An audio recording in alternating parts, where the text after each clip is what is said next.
BBC প্রবাহে আপনাদের সবাইকে স্বাগত জানাচ্ছি আমি শারমিন রমা। শুরুতেই দেখে নেব আজ কি থাকছে। আবারও ইরান জুড়ে হামলা চালিয়েছে যুক্তরাষ্ট্র। কৌশলগতভাবে গুরুত্বপূর্ণ কেশম দ্বীপ, বন্দর আব্বাস ও সিরিকে হয়েছে জোরালো বিস্ফোরণ। রাজধানী তেহরানে সক্রিয় করা হয়েছে আকাশ প্রতিরক্ষা ব্যবস্থা। এছাড়াও গোরগান ও মিনাব সহ দক্ষিণাঞ্চলে বেশ কয়েকটি শহরে হামলার খবর পাওয়া গেছে। তবে এসব হামলায় হতাহত ও ক্ষয়ক্ষতির খবর প্রাথমিকভাবে জানা যায়নি। হামলার বিষয়টি নিশ্চিত করেছে মার্কিন সেন্ট্রাল কমান্ড। তাদের দাবি, ইরানের অযাচিত ও অব্যাহত আগ্রাসনের জবাবে চালানো হয়েছে আত্মরক্ষামূলক এই অভিযান। এর আগে দেশটিতে কঠোর হামলার হুমকি দিয়েছিলেন মার্কিন প্রেসিডেন্ট ডোনাল্ড ট্রাম্প। যুক্তরাষ্ট্রকে পাল্টা জবাব দেওয়ার দাবি করেছে ইরান। হরমুজ প্রণালীতে একটি মার্কিন যুদ্ধজাহাজে হামলার কথা জানিয়েছে আইআরজিসি, যদিও এই খবর অস্বীকার করেছে মার্কিন সেন্ট্রাল কমান্ড। যুক্তরাষ্ট্রের হামলার জবাবে হরমুজ প্রণালী পুরোপুরি বন্ধের ঘোষণাও দিয়েছে তেহরান। জানিয়েছে এখন থেকে কোনো ধরনের বাণিজ্যিক জাহাজ ও তেলের ট্যাঙ্কার চলাচল করতে পারবে না এই পথে।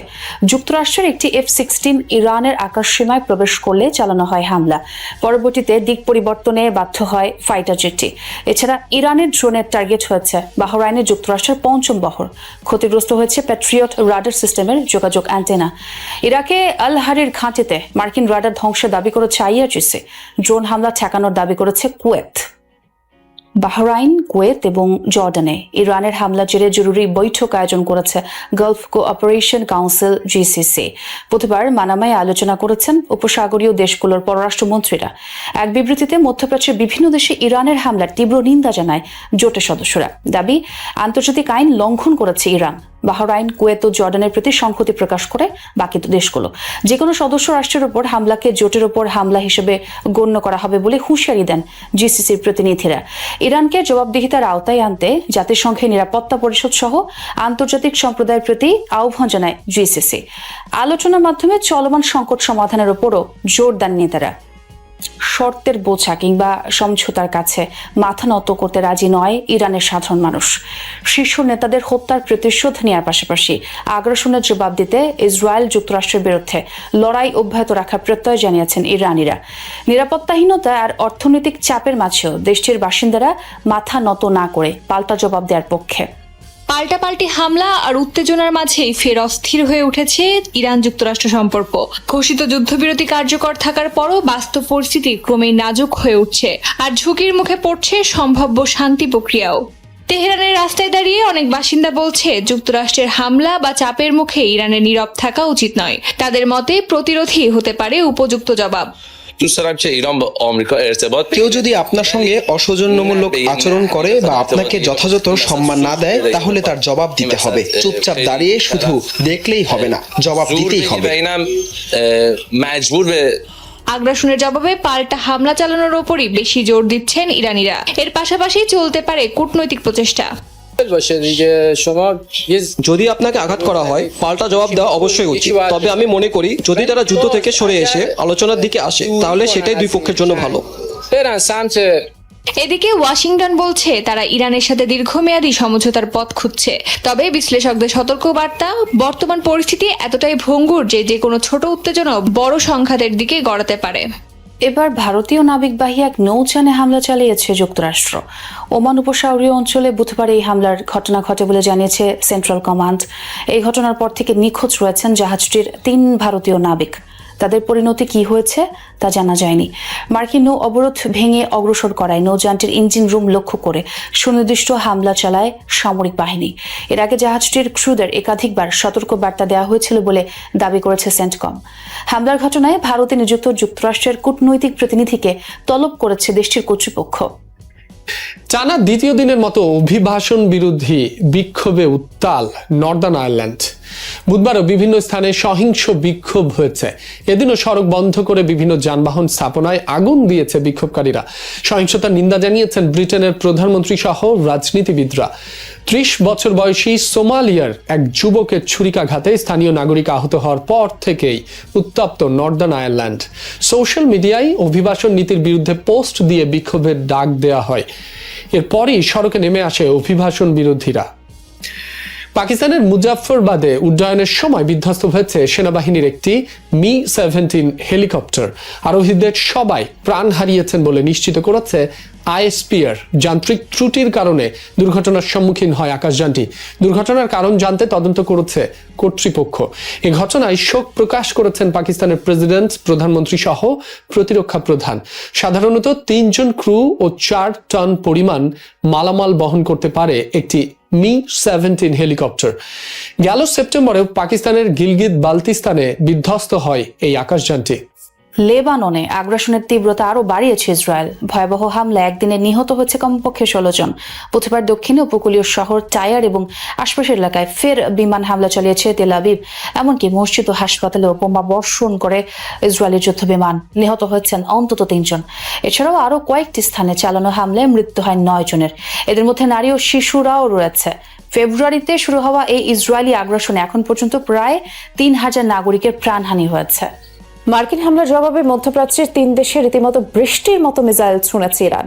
শুধু জর্ডানে ছোড়া হয় 12টি ব্যালিস্টিক মিসাইল। টার্গেট করা হয় যুক্তরাষ্ট্রের আল সালতি ও আল আজরাক বিমান ঘাঁটি। বাহরাইন ও কুয়েতেও আঘাত হানে শাহেদ ড্রোন। এর আগে ইরানের কৌশলগত স্থাপনাগুলো অর্ধশতাধিক টমাহক ক্ষেপণাস্ত্র দিয়ে হামলা চালায় যুক্তরাষ্ট্র। মুহুর্মুহু ছুটছে ইরানের মিসাইল। টার্গেট জর্ডান, বাহরাইন ও কুয়েতের বিভিন্ন মার্কিন সামরিক স্থাপনা। যুক্তরাষ্ট্রের হামলার জবাবে বুধবার গভীর রাতে গোপন স্থান থেকে কমপক্ষে 30টি মিসাইল ছোড়ে ইরান। এর মধ্যে 12টি ছোড়া হয় জর্ডানে অবস্থিত 2 মার্কিন বিমান ঘাঁটি লক্ষ্য করে। জোরালো বিস্ফোরণের আওয়াজ পাওয়া যায় জর্ডানের আল সালতি ও আল আজরাক এয়ারবেইজে। প্যাট্রিয়ট আকাশ প্রতিরক্ষা ব্যবস্থা ভেদ করে কয়েকটি ক্ষেপণাস্ত্র সরাসরি আঘাত হানে স্থাপনায়। F-35, F-16 সহ একাধিক মার্কিন যুদ্ধবিমান ও হ্যাঙ্গার ধ্বংসের দাবি করে আইআরজিসি। বাহরাইন ও কুয়েতে 2 দফায় 18টি মিসাইল ছোড়ে আইআরজিসি। বাহরাইনে টার্গেট করা হয় 5ম নৌবহরের প্যাট্রিয়ট রাডার সিস্টেম। কুয়েতের আকাশেও দেখা যায় ইরানি ক্ষেপণাস্ত্র ও শাহেদ ড্রোন। সাময়িকভাবে বন্ধ করে দেওয়া হয় দেশটির আকাশসীমা। এর আগে ইরানের বিভিন্ন গুরুত্বপূর্ণ স্থান টার্গেট করে হামলা চালায় যুক্তরাষ্ট্র। হরমুজ প্রণালীতে অবস্থানরত মার্কিন যুদ্ধজাহাজ থেকে ছোড়া হয় 49টি টমাহক ক্রুজ মিসাইল। পাশাপাশি হামলা চলে ফাইটার জেট দিয়ে। কেশম দ্বীপ, বন্দর আব্বাস ও সিরিকে হয়েছে জোরালো বিস্ফোরণ। এছাড়াও গোরগান, মিনাব, কারাচ সহ দক্ষিণাঞ্চলের বেশ কয়েকটি শহরে হামলার খবর পাওয়া গেছে। ইরান যুক্তরাষ্ট্রে পাল্টাপাল্টি হামলার জেরে আবারও অস্থিতিশীল জ্বালানি তেলের বাজার। বৃহস্পতিবার আরেক দফা বেড়েছে অপরিশোধিত তেলের দাম। হামলার পরপরই ব্রেন্ট ক্রুড অয়েলের দাম 2.26% বেড়ে দাঁড়ায় $95 ঘরে। WTI ক্রুড অয়েলের দাম বাড়ে 2.5%। একদিকে চুক্তির সম্ভাবনা, অন্যদিকে হামলা পাল্টা হামলা। এই অনিশ্চয়তায় সপ্তাহ জুড়েই অস্থিতিশীল ছিল তেলের বাজার। এদিকে এশিয়ার দেশগুলোতেও আজ শেয়ার বাজারে বড় দরপতন ঘটেছে। চীনের গুয়াংজু প্রদেশে এক ভয়াবহ বিস্ফোরণে 7 জন প্রাণ হারিয়েছেন, 17 জন দগ্ধ, আহত। বৃহস্পতিবার দেশটির দক্ষিণ পশ্চিমাঞ্চলের ভয়াবহ বিস্ফোরণের পর আগুন ছড়িয়ে পড়ে। প্রত্যক্ষদর্শীর ভিডিওতে দেখা যায় অগ্নিকাণ্ডের দৃশ্য। স্থানীয় কর্তৃপক্ষ জানায় দগ্ধ আহতদের হাসপাতালে নেওয়া হয়েছে। বিস্ফোরণের কারণ এখনো জানা যায়নি, তবে ধারণা করা হচ্ছে তাৎক্ষণিকভাবে গ্যাস পাইপলাইনের সমস্যার কারণে এই দুর্ঘটনা। পরে এক বিবৃতিতে তা বাতিলও করেছে পুলিশ। বিস্ফোরণ ও অগ্নিকাণ্ডের কারণ জানতে তদন্ত চলছে। স্বর্ণের দাম টানা বাড়ুক কিংবা কমুক, ভারতের বাজারে ক্রেতাদের আগ্রহ কমে না। বৈশ্বিক স্বর্ণবাজারে দামের ওঠানামা যাই হোক, গয়নার দোকানগুলোতে এখনো ভিড় করছেন ক্রেতারা। ভারতীয়দের কাছে স্বর্ণ শুধু বিনিয়োগ নয়, বিয়ে, পারিবারিক ঐতিহ্য, আবেগ আর সংস্কৃতির অংশ। তাই কেনাকাটায় তেমন প্রভাব ফেলছে না মূল্য পরিবর্তন। বিশ্ববাজারে স্বর্ণের দাম সামান্য কমলেও শুল্ক সহ নানা কারণে ভারতের বাজারে দাম এখনো তুলনামূলকভাবে বেশি। এরপরও অবশ্য ক্রেতাদের কমতি নেই গয়নার দোকানগুলোতে। দেশটিতে বিয়ে ও পারিবারিক ঐতিহ্যের সঙ্গে ওতপ্রোতভাবে জড়িত স্বর্ণ, তাই দামের হেরফেরের পরও আগ্রহ অটুট রয়েছে মানুষের। গত মে মাসে স্বর্ণ আমদানিতে শুল্ক বাড়ানোর ফলে ভারতের বাজারে দাম বেড়েছে। তবুও গয়নার দোকানগুলোতে ক্রেতাদের উপস্থিতি খুব একটা কমেনি, বরং অনেকেই বাজেটের সঙ্গে মিল রেখে কম ক্যারেটের গয়না বেছে নিচ্ছেন। ক্রেতারা এখন বাজেট অনুযায়ী কেনাকাটা করছেন। অনেকে 22 ক্যারেটের পরিবর্তে 18 ক্যারেটের গয়না নিচ্ছেন। তবে আমাদের দোকানে ক্রেতার সংখ্যা উল্লেখযোগ্যভাবে কমেনি। বুধবার আন্তর্জাতিক বাজারে স্বর্ণের দাম 1% বেশি কমে প্রায় 11 সপ্তাহের মধ্যে সর্বনিম্ন পর্যায়ে নেমে আসে। শক্তিশালী ডলার ও সুদের হার বৃদ্ধির আশঙ্কাকে এ পতনের কারণ হিসেবে দেখছেন বিশ্লেষকরা। তবে এই মূল্যহ্রাসকে অনেক ভারতীয় ক্রেতা নতুন কেনাকাটার সুযোগ হিসেবে দেখছেন। স্বর্ণের দাম যেভাবে বেড়েছিল তাতে এখনই কেনা ঠিক হবে না বলে ভাবছিলাম, কিন্তু দাম কিছুটা কমায় আবার কেনার সুযোগ তৈরি হয়েছে। ব্যবসায়ীদের মতে স্বর্ণ শুধু বিনিয়োগের মাধ্যম নয়, ভারতীয় সংস্কৃতি ও ঐতিহ্যের অবিচ্ছেদ্য অংশ। তাই দামের ওঠানামা থাকলেও বিয়ে বা বিশেষ পারিবারিক অনুষ্ঠানের জন্য স্বর্ণ কেনার প্রবণতা কমছে না।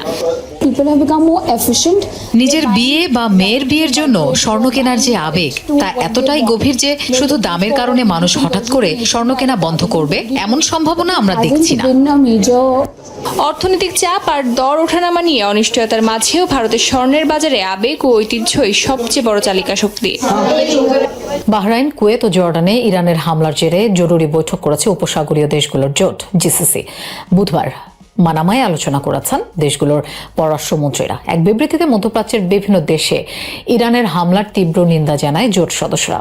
দাবি, আন্তর্জাতিক আইন লঙ্ঘন করেছে ইরান। বাহরাইন, কুয়েত ও জর্ডানের প্রতি সংহতি প্রকাশ করে বাকি দেশগুলো। যে কোনো সদস্য রাষ্ট্রের উপর হামলাকে জোটের উপর হামলা হিসেবে গণ্য করা হবে এমন হুঁশিয়ারিও দেন জিসিসির প্রতিনিধিরা। ইরানকে জবাবদিহিতার আওতায় আনতে জাতিসংঘের নিরাপত্তা পরিষদ সহ আন্তর্জাতিক সম্প্রদায়ের প্রতি আহ্বান জানায় জোট। আলোচনার মাধ্যমে চলমান সংকট সমাধানের উপর জোর দেন নেতারা। পদ ছাড়লেন তৃণমূলের আরও এক এমপি। বৃহস্পতিবার রাজ্যসভার পদ থেকে ইস্তফা দিয়েছেন প্রকাশ চিক রাইক। ইস্তফার পরে প্রকাশ চিক জানান, সদ্য নির্বাচনে জনতা যে রায় দিয়েছে সেই রায়কে সম্মান জানাতেই এমপি পদে ইস্তফা দিয়েছেন তিনি। পাশাপাশি দল ছাড়ার কথাও জানান। বলেন, আগামী দিনে নতুন মুখ্যমন্ত্রীর নির্দেশ মতোই কাজ করবেন তিনি। তৃণমূলের সর্বভারতীয় সাধারণ সম্পাদক অভিষেক বন্দ্যোপাধ্যায়ের ঘনিষ্ঠ বলেই পরিচিত ছিলেন প্রকাশ চিক। 2023 সালে তাকে রাজ্যসভায় পাঠিয়েছিল তৃণমূল। পরে 2024 সালে লোকসভা ভোটে আলিপুরদুয়ার থেকেও প্রার্থী করা হয়েছিল প্রকাশ চিককে। এর আগে পদ ছেড়েছেন সুখেন্দু শেখর রায় এবং সুস্মিতা দেব। তিনজনই এমপি পদ ছাড়ার পাশাপাশি তৃণমূলেও ত্যাগ করেছেন। যুক্তরাষ্ট্র ও ইরানের মধ্যকার ভঙ্গুর যুদ্ধবিরতি সম্পূর্ণ ভেস্তে দিয়ে মধ্যপ্রাচ্যে এক নতুন ও প্রলয়ঙ্কারী যুদ্ধ শুরু করেছে ট্রাম্প প্রশাসন। তেহরানকে কঠিন আঘাত করার প্রত্যয় ব্যক্ত করে মার্কিন প্রেসিডেন্ট ডোনাল্ড ট্রাম্পের সবুজ সংকেত পাওয়ার পরপরই পেন্টাগন ইরানের মূল ভূখণ্ডে এক ব্যাপক ও সুনির্দিষ্ট বিমান হামলা চালিয়েছে। বিবিসির সাম্প্রতিক বিশেষ প্রতিরক্ষা প্রতিবেদন অনুযায়ী এই আকস্মিক আগ্রাসনে মার্কিন যুদ্ধবিমান ও দূরপাল্লার ক্রুজ ক্ষেপণাস্ত্রগুলো মূলত ইরানের কৌশলগত নৌপথ, উপকূলীয় প্রতিরক্ষা ব্যবস্থা এবং ইসলামিক রেভলিউশনারি গার্ড কর্পস IRGCর গুরুত্বপূর্ণ সামরিক ঘাঁটিগুলোকে নিশানা করেছে। কিন্তু ওয়াশিংটনের এই বিধ্বংসী তালিকায় ইরানের ঠিক কোন কোন স্থান রয়েছে? মার্কিন সেন্ট্রাল কমান্ড সেন্টকমের দেওয়া তথ্য অনুযায়ী হামলার প্রধান কেন্দ্রবিন্দু ছিল বিশ্বের সবচেয়ে গুরুত্বপূর্ণ জ্বালানি রুট হরমুজ প্রণালীর ঠিক প্রবেশদ্বারে অবস্থিত কেশম দ্বীপে। এই দ্বীপে থাকা ইরানের অত্যাধুনিক রাডার স্টেশন, ড্রোন নিয়ন্ত্রণ কেন্দ্র এবং উপকূলীয় অ্যান্টি শিপ ক্ষেপণাস্ত্রের গোপন বাংকারগুলো মার্কিন বোমাবর্ষণে পুরোপুরি ধ্বংস হয়ে গেছে। এছাড়া ইরানের দক্ষিণাঞ্চলীয় উপকূলীয় প্রদেশ হরমুজগানের বেশ কয়েকটি সামরিক বন্দর ও নৌঘাঁটিকে লক্ষ্য করে ওয়াশিংটন তাদের টমাহক ক্ষেপণাস্ত্র ছুড়েছে। এই ঘাঁটিগুলো থেকেই মূলত লোহিত সাগর ও উপসাগরীয় অঞ্চলে মার্কিন ও আন্তর্জাতিক বাণিজ্যিক জাহাজে ড্রোন হামলা পরিচালনা করত তেহরান। নৌঘাঁটির বাইরেও ইরানের মূল ভূখণ্ডের ভেতরের কিছু কৌশলগত বিমান ঘাঁটি এবং IRGCর আঞ্চলিক কমান্ড সেন্টারগুলোতেও মার্কিন বিমান বাহিনী বোমাবর্ষণ করেছে। বিশেষ করে বুশেহর এবং চাবাহার বন্দরের কাছাকাছি থাকা ইরানের বিমান প্রতিরক্ষা ব্যাটারি ছিল মার্কিন স্টিলথ ফাইটার জেটের প্রধান লক্ষ্য। পেন্টাগন স্পষ্ট করেছে যে হরমুজ প্রণালীতে মার্কিন ড্রোন ও অ্যাপাচি হেলিকপ্টার ভূপাতিত করার প্রতিশোধ নিতেই তারা ইরানের এই সুনির্দিষ্ট সামরিক অবকাঠামোকে বেছে নিয়েছে। এই নিখুঁত ও বিধ্বংসী হামলায় ইরানের ক্ষেপণাস্ত্র উৎক্ষেপণ ক্ষমতা সাময়িকভাবে অবরুদ্ধ হয়ে পড়েছে অনেকখানি। আমেরিকার এই ব্যাপক আক্রমণ তেহরানকে এক চরম সামরিক বিপর্যয়ের মুখে ঠেলে দিয়েছে। ওয়াশিংটন যদিও দাবি করছে তারা ইরানের কোনো পারমাণবিক স্থাপনা বা বেসামরিক এলাকায় আঘাত করেনি, তবে উপকূলীয় প্রতিরক্ষা বলয় ধ্বংস হয়ে যাওয়ায় ইরান এখন বেশ কোণঠাসা। ট্রাম্পের এই আগ্রাসী কৌশলের জবাবে ইরানও হরমুজ প্রণালী সম্পূর্ণ বন্ধ ঘোষণা করায় বিশ্বজুড়ে জ্বালানি সংকট এক নতুন মাত্রা পেয়েছে। শেষ পর্যন্ত মার্কিন ক্ষেপণাস্ত্রের এই ক্ষত সামলে নিয়ে তেহরান কি কোনো নতুন ফ্রন্টে পাল্টা আঘাত হানতে পারবে? বিশ্বের সবচেয়ে গুরুত্বপূর্ণ জ্বালানি রুট হরমুজ প্রণালী সম্পূর্ণ বন্ধের ঘোষণা দিয়েছে ইরান। তেহরানের পক্ষ থেকে সফট জানিয়ে দেওয়া হয়েছে, তেলবাহী ট্যাঙ্কার কিংবা বাণিজ্যিক জাহাজ কোনো ধরনের নৌযানী আর এই জলপথ ব্যবহার করতে পারবে না। এমনকি নিষেধাজ্ঞা অমান্য করে কোনো জাহাজ এই প্রণালী অতিক্রম করার চেষ্টা করলে সরাসরি গুলি চালানোরও হুঁশিয়ারি দিয়েছে দেশটির যৌথ সামরিক কমান্ড। ইরানের এই যুদ্ধংদেহী ঘোষণার পরপরই বিশ্ববাজারে হু হু করে বাড়ছে জ্বালানি তেলের দাম। কিন্তু হঠাৎ কেন এই চরম সিদ্ধান্ত? এই উত্তেজনার সূত্রপাত ঠিক এর আগেই ইরানের বেশ কিছু কৌশলগত লক্ষ্যবস্তুতে নতুন করে জোরালো হামলা চালিয়েছে মার্কিন বাহিনী। মার্কিন প্রেসিডেন্ট ডোনাল্ড ট্রাম্প স্পষ্ট ভাষায় সতর্ক করেছেন, যদি কোনো শান্তি চুক্তি না হয় তবে এই হামলার মাত্রা আরও বাড়বে। ফক্স নিউজকে দেয়া এক সাক্ষাৎকারে ট্রাম্প হুঁশিয়ারি দিয়ে বলেন, ইরানের নেতারা অবিলম্বে চুক্তি স্বাক্ষর না করলে তাদের উপর ব্যাপক বোমা বর্ষণ করা হবে। এদিকে হামলার তীব্রতা কতখানি তা বোঝা যায় রয়টার্সের তথ্য থেকে। আজ 11 জুন ভোর রাতেই মার্কিন বাহিনী ইরানে একাধিক নতুন বিমান হামলা শুরু করেছে। অথচ চলতি বছরের এপ্রিলের শুরুতে দুই পক্ষ একটি নাজুক যুদ্ধবিরতিতে সম্মত হয়েছিল। কিন্তু নতুনই হামলা পাল্টা হামলার জেরে সেই চুক্তি ভেঙে এখন পূর্ণমাত্রার যুদ্ধ শুরুর আশঙ্কা তৈরি হয়েছে। তবে ইরানের এই কঠোর অবরোধের দাবির মধ্যেই ভিন্ন কথা বলছে যুক্তরাষ্ট্র। মার্কিন সামরিক বাহিনী সামাজিক যোগাযোগ মাধ্যম এক্সে দাবি করেছে, বাণিজ্যিক জাহাজগুলো এখনো হরমুজ প্রণালী দিয়ে স্বাভাবিকভাবে যাতায়াত করছে এবং ওই অঞ্চলে কোনো মার্কিন যুদ্ধজাহাজ হামলার শিকার হয়নি। যদিও ইরানের রাষ্ট্রীয় গণমাধ্যম দাবি করেছিল তারা মার্কিন জাহাজে ক্ষেপণাস্ত্র ও ড্রোন দিয়ে সফল হামলা চালিয়েছে। কিন্তু এই সংঘাতের আসল খেসারত দিতে হচ্ছে বৈশ্বিক অর্থনীতিকে। ডাচ আর্থিক প্রতিষ্ঠান আইএনজির বিশ্লেষকরা বলছেন, পরিস্থিতি দেখে মনে হচ্ছে কোনো সমঝোতা এখনো অনেক দূরের বিষয়। ফলে পারস্য উপসাগর থেকে জ্বালানির সরবরাহ দীর্ঘ সময়ের জন্য থমকে যেতে পারে। পরিসংখ্যান বলছে, সাধারণ সময়ে বিশ্বের মোট তেল ও গ্যাস পরিবহনের প্রায় 20% সম্পন্ন হয় এই হরমুজ প্রণালী দিয়ে। মাসের পর মাস ইরানের এই অবরোধের কারণে বাজারে তেলের সরবরাহ তলানিতে ঠেকেছে। আন্তর্জাতিক বাজারে ব্রেন্ট ক্রুড ফিউচারের দাম ব্যারেল প্রতি $1.48 বেড়ে দাঁড়িয়েছে $94.58। অন্যদিকে ওয়েস্ট টেক্সাস ইন্টারমিডিয়েট বা WTI অপরিশোধিত তেলের দামও $1.71 বেড়ে দাঁড়িয়েছে $91.74। সংকট সামাল দিতে বিশ্বের সবচেয়ে বড় তেল উৎপাদনকারী দেশ যুক্তরাষ্ট্রকে তাদের নিজস্ব জরুরি মজুদ থেকে বিপুল পরিমাণ তেল বাজারে ছাড়তে হচ্ছে। গত 28 ফেব্রুয়ারি যুদ্ধ শুরু হওয়ার পর থেকে যুক্তরাষ্ট্রের কৌশলগত মজুদ সহ মোট অপরিশোধিত তেলের মজুদ কমে গেছে প্রায় 7.90 কোটি ব্যারেল। পাশাপাশি রয়টার্সের জরিপ বলছে, মে মাসে অপেকের তেল উৎপাদন গত 2 দশকের মধ্যে নেমে এসেছে সর্বনিম্ন পর্যায়ে। মার্কিন নৌ অবরোধের কারণে ইরানের তেল রপ্তানি যেমন ব্যাহত হচ্ছে, তেমনি হরমুজ প্রণালী কার্যত বন্ধ থাকায় উপসাগরীয় অঞ্চলের অন্য দেশগুলো তেল পাঠাতে পারছে না। মধ্যপ্রাচ্যের এই নতুন উত্তেজনা শুধু যে আঞ্চলিক নিরাপত্তাকে হুমকির মুখে ফেলেছে তা নয়, বরং হরমুজ প্রণালীর এই অচলাবস্থা বৈশ্বিক জ্বালানি সরবরাহ ব্যবস্থা এবং আন্তর্জাতিক অর্থনীতিকে এক চরম অনিশ্চয়তার দিকে ঠেলে দিচ্ছে। যুদ্ধ, নিষেধাজ্ঞা আর অনিশ্চয়তা সবকিছুর ভার কাঁধে নিয়ে দিন পার করছেন ইরানের জনসাধারণ। কয়েক মাস ধরে যুক্তরাষ্ট্র ও ইসরায়েলের সঙ্গে চলমান সামরিক সংঘাত এবং পাল্টাপাল্টি হামলার ফলে কার্যত ভেঙে পড়েছে দেশটির অর্থনীতি। যুদ্ধের ক্ষয়ক্ষতি, দীর্ঘদিনের আন্তর্জাতিক নিষেধাজ্ঞা ও অভ্যন্তরীণ সংকট মিলিয়ে জনসাধারণের জীবন হয়ে উঠেছে দুর্বিষহ। রাজধানী তেহরানের অলিগলি থেকে শুরু করে বাজার, ক্যাফে কিংবা অফিস সবখানি এখন একটাই আলোচনা, কিভাবে বেঁচে থাকা যায়। এরই মধ্যে ওয়াশিংটনের পক্ষ থেকে সম্ভাব্য শান্তি চুক্তির ইঙ্গিত দিয়েছেন মার্কিন প্রেসিডেন্ট ডোনাল্ড ট্রাম্প। কিন্তু তেহরানের মানুষের কাছে শান্তির সে আশা এখনো খুবই অনিশ্চিত। প্রতিদিন জীবিকার তাগিদে ঘর থেকে বের হন ঠিকই, কিন্তু থাকেন যে কোনো মুহূর্তে সাইরেন বাজার আতঙ্কে। পশ্চিম তেহরানের বাসিন্দারা আল জাজিরাকে জানান, বাইরে থেকে স্বাভাবিক মনে হলেও বাস্তবে সবকিছু অস্বাভাবিক। 8 জুন দুপুরে হঠাৎ বিকট বিস্ফোরণের শব্দ শোনা যায়। রাতে আরো 2টি বড় বিস্ফোরণের শব্দ শোনা যায়। ভয়ের মধ্যে বেঁচে থাকতে শিখে গেছে স্থানীয়রা। সাম্প্রতিক উত্তেজনার সূত্রপাত হয় লেবাননের বৈরুতে Islamic revolutionary guard corps IRGC এর একটি ঘাঁটিতে হামলার পর। এর প্রতিশোধ হিসেবে ইসরায়েলের দিকে ক্ষেপণাস্ত্র নিক্ষেপ করে ইরান। জবাবে তেহরান এবং বন্দরে মাহশাহের একটি গুরুত্বপূর্ণ পেট্রোকেমিক্যাল কমপ্লেক্সে হামলা চালায় ইসরায়েলি বিমান বাহিনী। আরো বড় হামলার প্রস্তুতি ইঙ্গিত দিয়েছে ইসরায়েল। অন্যদিকে ইরানও সতর্ক করে বলেছে লেবাননে হামলা বন্ধ না হলে আরো কঠোর জবাব দেয়া হবে। এর মধ্যে হরমুজ প্রণালীতে মার্কিন অ্যাপাচি হেলিকপ্টার ভূপাতিত হওয়ায় ঘটনাকে কেন্দ্র করে উত্তেজনা আরো বেড়েছে।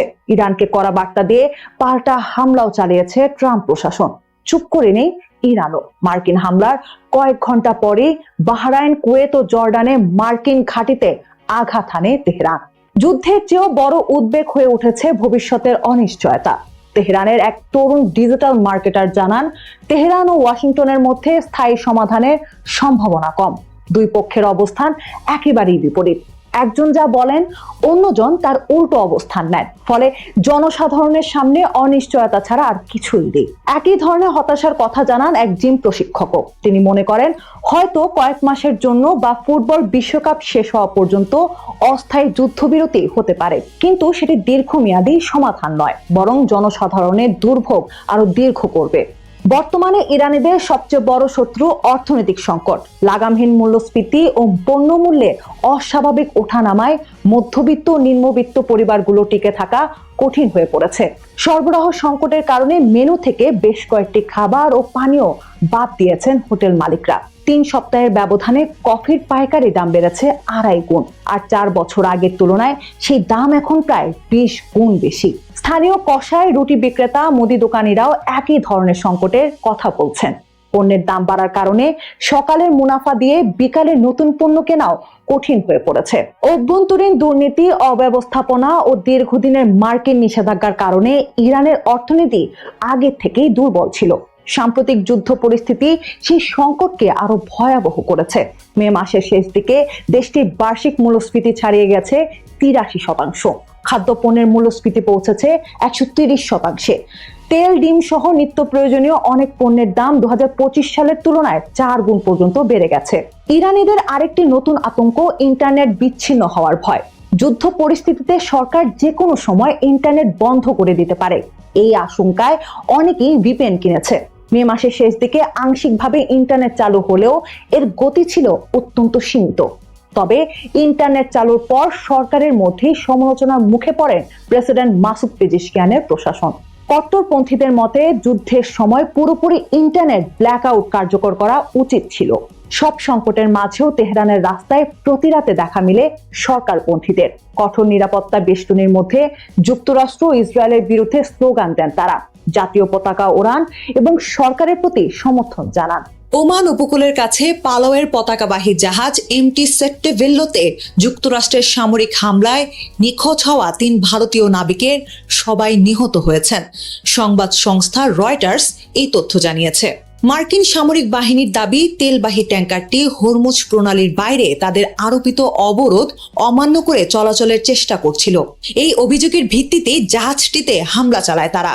প্রথম দিকে নিখোঁজ নাবিকদের বিষয়ে কোনো নিশ্চয়তা ছিল না। ফরওয়ার্ড সিমেন্স ইউনিয়ন অফ ইন্ডিয়ার সাধারণ সম্পাদক মনোজ যাদব বলেন, জাহাজটির সঙ্গে যোগাযোগ করা সম্ভব হচ্ছিল না। সে সময় পাওয়া তথ্যে 2 জনের মৃত্যুর খবর নিশ্চিত হলেও প্রধান প্রকৌশলী নিখোঁজ ছিলেন। পরে নিশ্চিত হওয়া যায় নিখোঁজ 3 জনই নিহত হয়েছেন। এ ঘটনায় যুক্তরাষ্ট্রের ভূমিকা নিয়ে প্রশ্নও তুলেছেন মনোজ যাদব। তার বক্তব্য, ওই অঞ্চলে চলাচলকারী জাহাজগুলোর ক্রুদের জাতীয়তা সম্পর্কে মার্কিন নৌবাহিনীর অজ্ঞ থাকার কথা বিশ্বাস করা কঠিন। যদি জাহাজটি কোনো নির্দেশনা অমান্য করেও থাকে তাহলে সেটিকে আটক করা যেত। প্রাণঘাতী হামলা চালানোর প্রয়োজন ছিল না। এফএসইউআই এর তথ্য অনুযায়ী নিহত 3 নাবিকের একজন ছিলেন ক্যাডেট, একজন ফিটার এবং অন্যজন চিফ ইঞ্জিনিয়ার। তারা যথাক্রমে হিমাচল প্রদেশ, উত্তর প্রদেশের দেউরিয়া এবং অন্ধ্রপ্রদেশের বাসিন্দা ছিলেন। 10 জুন ভারতের পররাষ্ট্র মন্ত্রণালয় এই হামলার তীব্র নিন্দা জানায়। এক বিবৃতিতে তারা জানিয়েছে, জাহাজটিতে মোট 24 জন ভারতীয় নাবিক ছিলেন। তাদের মধ্যে 21 জনকে উদ্ধার করা হয়েছে, আর বাকি 3 জন নিখোঁজ ছিলেন। ওমানে নিযুক্ত ভারতীয় দূতাবাস পরিস্থিতি নিবিড়ভাবে পর্যবেক্ষণ করেছে এবং ওমান কর্তৃপক্ষের সঙ্গে উদ্ধার কার্যক্রমে সমন্বয় করেছে। বিবৃতিতে ভারত অঞ্চলের অবনতিশীল নিরাপত্তা পরিস্থিতি নিয়ে গভীর উদ্বেগ প্রকাশ করে মন্ত্রণালয়। এছাড়া বাণিজ্যিক জাহাজে ধারাবাহিক হামলা, চলমান সংঘাতের সরাসরি প্রতিফলন এবং আন্তর্জাতিক নৌ চলাচলের জন্য তা গুরুতর হুমকি হয়ে উঠেছে বলে উল্লেখ করে তারা। সবাইকে শুভকামনা জানিয়ে আমি শারমিন রমাজ এখানেই বিদায় নিচ্ছি। ভালো থাকবেন।